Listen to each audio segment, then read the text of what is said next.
दक्षिणी दिल्ली में हमने लोगों से सोशल ट्रेड विज स्कैम के बारे में बातचीत की। कई लोग जो इससे जुड़े थे उन्होंने अपने बैंक खाते और कंपनी के बारे में बताया कि उनका पैसा खातों में आ रहा है और कंपनी सभी को पैसा भी दे रही है। लेकिन जब से स्कैम का मामला उठा है सभी डरे हुए हैं। खाता धारकों से बातचीत होने पर हमने ये जाना कि कंपनी पर सबका विश्वास है। लोग जो इसी तरह की कंपनियों से जुड़े हैं उन्होंने भी अपनी राय रखी है और उनका कहना है कि सभी को पैसा सोच समझकर लगाना चाहिए और विश्वास होने के बाद ही ज्वाइनिंग करनी चाहिए। सुनने में आया तो मुझे बड़ा झटका लगा कि ये क्या हो गया कि ये पैसे रुक जाएंगे क्या, और मुझे डर लगा। स्टार्टिंग में तो रियली बहुत ज़्यादा डर लगा, लेकिन अब मैं निश्चिंत हूँ इसके लिए, क्योंकि पेमेंट हमारा यहाँ देख रहे हैं आप, ये आ रही है। ये आप ये सारे एवरेज का है पेमेंट, वो कंटिन्यूस पेमेंट करती रही है, तो हमें इसके लिए कोई शिकायत नहीं है। तो आजकल चल रहा है, इसमें हमारा भी अकाउंट था, ट्रेड मात्रा करके एक साइड है उस पे, लेकिन उसमें फ्री ऑफ कॉस्ट में मतलब हम लोग को ज्वाइनिंग कराया जाता है और उस पे भी लाइक कराया जाता है। लेकिन जब ये बात सुनी कि ये जो डिजिटल में जो घोटाला हुआ है या किसी तरह का, तो हमें भी झटका लगा। लेकिन हमारी जो कंपनी है जिससे ज्वाइन किया उसमें कोई पैसा नहीं लिया जाता है किसी तरह का भी, ये फ्री ऑफ कॉस्ट है। और लेकिन जो दूसरी कंपनी जो फ्रॉड का आ रहा है उसमें पैसा लिया जाता है, तो उसमें थोड़ा सा रिक्स वाला बात हो जाता है। लेकिन हम जिसमें है इसमें रिक्स नहीं है, फिर भी हम लोग मेहनत करते हैं। सुबह सुबह उठ करके 1 घंटा 1.5 घंटा इस पे लाइक करना, चाहे विजुअल्स देखना, तो मेहनत का तो पैसा है ही। अगर थोड़ा सा शॉर्ट लग रहा हम लोग को भी कि हमारी भी मेहनत का पैसा ना डूब जाए। जो सुनने में मिल रहा है तो ये बहुत दुखद घटना हो रही है। ये इस चीज़ में आप भी अपने अड़ोस पड़ोस में या सब लोग जो भी इसको मिलके एक दूसरे के बहकाव में ना आए और अपना जो पैसा लगाए सेफ जगह लाए जहाँ पे जांच पड़ताल करके। और मैं तो ये चाहता हूँ कि जिसका भी पैसा लगा हो वो गरीब बंदों का पैसा जिसमें घर में लगे हैं तो वो अपना पैसा उनको वापस मिलना चाहिए, और बाकी इस चीज़ में जांच पड़ताल किया जाए, ऐसा होना नहीं चाहिए था। लोगों का कहना है कि 37 करोड़ के घोटाले का इल्जाम झूठा और बेबुनियाद है। दिल्ली के जंतर मंतर पर रविवार को सुबह से ही लोगों की भीड़ जमा होना शुरू हो गई थी। इन सभी का कहना है कि जिस व्यक्ति ने इतने लाखों लोगों को रोजगार दिया है, ऐसे इंसान पर इल्जाम लगाने का नतीजा सरकार को भुगतना होगा। उन्होंने कुछ भी गलत नहीं किया, हमें हमारा टाइम पे पैसा दिया गया है, जबकि उन्होंने इस चीज का कोई कमिटमेंट नहीं किया था। हम अपने कैंपेन्स देने के लिए उनको पेमेंट करते थे, हम अपने एड्स उनको देते थे।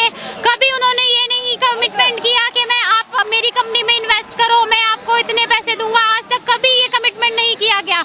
उन्होंने सिर्फ हमसे कैंपेन्स लिए, और जो है हमारे कैंपेन्स जिनका एडवर्टाइजमेंट किया जा रहा है और हमेशा हमारे अकाउंट्स में पेमेंट्स की जा रही है। कभी भी आज तक ऐसा नहीं हुआ कि हमारे अकाउंट्स में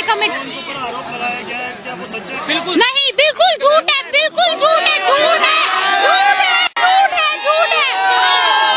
वो कभी सच ना था ना है। मेरे जो मैंने पेज दिया है उस पर लाइक मिलते हैं। लाखों को रोजगार दिया है, करोड़ों को देना बाकी है। मित्तल साहब जिंदाबाद। डिजिटाइजेशन की बात करते हैं, जब डिजिटल वर्ल्ड में कोई आदमी आपको रोजगार दे रहा है तो आप उसके अगेंस्ट इतना ज्यादा कैसे हो सकते हैं? पहले उसके खिलाफ तहकीकात करते, अब तक कोई सबूत नहीं है। आपने एक FIR के खिलाफ सब लोगों को खड़ा कर दिया, इतने लोगों का रोजगार छीन लिया।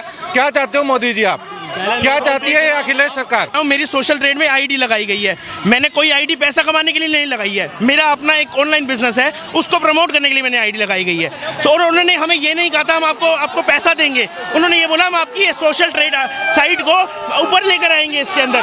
और अनुभव मित्तल ने हमसे कोई गलत नहीं किया, हम खुद अपने दम पे लेकर आए हैं और सोशल ट्रेड इसके आस। और इस बंदे ने हमें कहा था कि आप आईडी लगा रहे हो, इसमें आपको पैसा नहीं मिलेगा, आपकी वेबसाइट ऊपर आएगी। हम अनुभव मित्तल के साथ हैं और हम उसके साथ रहेंगे। हमारी अपील है प्लीज छोड़ा जाए, और हम सबका रोजगार है इसके साथ। ये रोजगार दे रहा है लोगों को। मोदी जी ने किसी को रोजगार नहीं दिया, इसने रोजगार दिया सबको।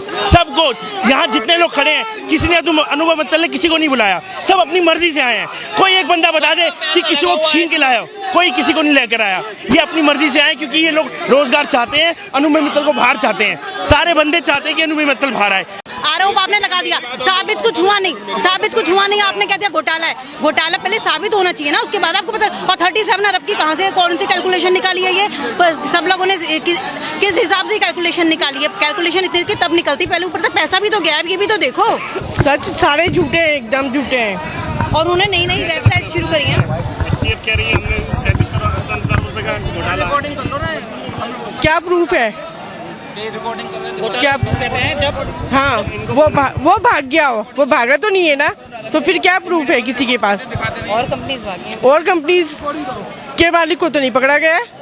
और ये लोग तो भी अपना काम को बढ़ा रहे थे अपने। कंपनियां और भी तो चल रही हैं, और भी चली, उन्हें क्यों नहीं पकड़ा गया? सिर्फ इसे क्यों पकड़ा गया? एसटी के साथ और भी तो चल रही है, और क्यों चल रही है? और उन्होंने भी घोटाला किया है। जितनी सी कंपनी है उसमें भी कम से कम 6-7 लाख आइडिया लगी हुई है, पर उनको भी तो कोई केस नहीं हुआ, उनका तो कोई नहीं हुआ। हमारी मांग यही है, सबसे पहले मित्तल जी को बाहर करो।